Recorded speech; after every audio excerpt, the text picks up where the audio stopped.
Meus amigos, que semana cheia. Nós tivemos decisão de política monetária em vários países do mundo, nós tivemos mais ruído no setor bancário, Brasília no holofote aqui no Brasil, uma semana bastante cheia, uma semana conturbada. Eu sou Rafael Figueiredo, especialista em investimento, então sem mais delongas, vamos para o review do mercado. Tradicionalmente começando por um review da macroeconomia no mundo. A semana era bastante aguardada, em virtude muito da super quarta, onde nós tivemos decisão de política monetária tanto nos Estados Unidos quanto aqui no Brasil. Era aguardado mais que a decisão da taxa de juros, o comunicado tanto do BC dos Estados Unidos quanto do BC do Brasil. Lembrando, pessoal, que nós viemos de uma semana onde nós tivemos bastante ruídos no setor bancário, com alguns bancos em default nos Estados Unidos, o Credit Suisse também com dificuldades na Europa. Aqui no Brasil havia uma certa expectativa em torno do esboço do arcabouço fiscal, que não aconteceu.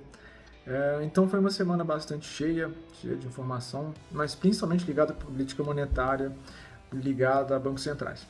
Então vamos começar pelos Estados Unidos para ver como foi essa decisão por lá. Nos Estados Unidos, pessoal, nós tivemos uma alta de 0,25% na taxa básica de juros, o que elevou o intervalo para 4,75% a 5%, o mais alto desde 2008, onde nós tivemos aquela crise do subprime. Esse aumento foi dado, pessoal, muito em virtude daquela dinâmica que a gente já tem falado aqui, que é mercado de trabalho aquecido, que pressiona salário, que por si só é mais dinheiro no bolso das pessoas, que aumenta o consumo e com isso leva a inflação a reboque. E como a inflação é justamente o que o Banco Central dos Estados Unidos quer combater, o Jerome Powell sinalizou não ver possibilidade de corte de juros ainda para esse ano. Com isso aumenta mais as expectativas de juros mais altos por mais tempo. Se teremos novas altas nas próximas reuniões,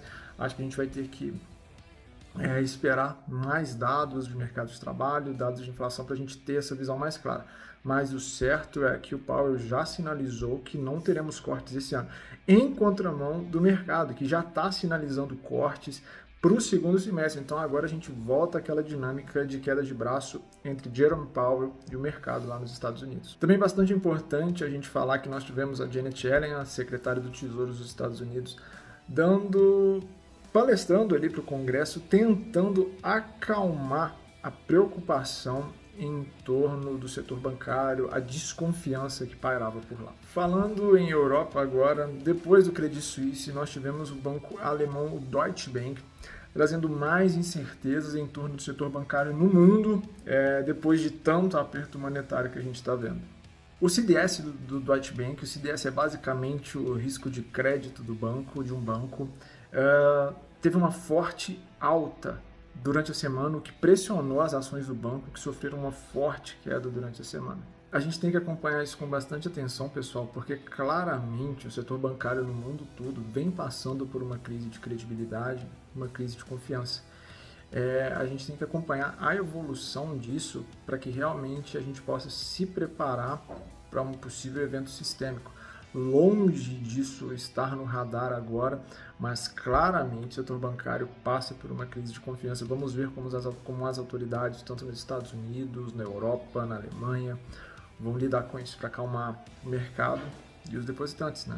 Turma, essa semana nós tivemos visita do presidente chinês, o Xi Jinping, à Rússia, propondo um tratado de paz entre a Rússia e a Ucrânia, um tratado que não foi bem aceito, principalmente pelos Estados Unidos. No tratado, a Rússia ficaria com os territórios já tomados da Ucrânia, tá? Então isso não foi bem aceito pelos Estados Unidos e com isso a guerra segue ainda bastante intensa e sem uma previsão de término. Na Inglaterra nós também tivemos divulgação de dados de inflação, veio bem forte esse dado por lá, o CPI veio 1,1%, em 12 meses 10,4%, em virtude dessa inflação ainda bem forte, de um mercado de trabalho bem aquecido também.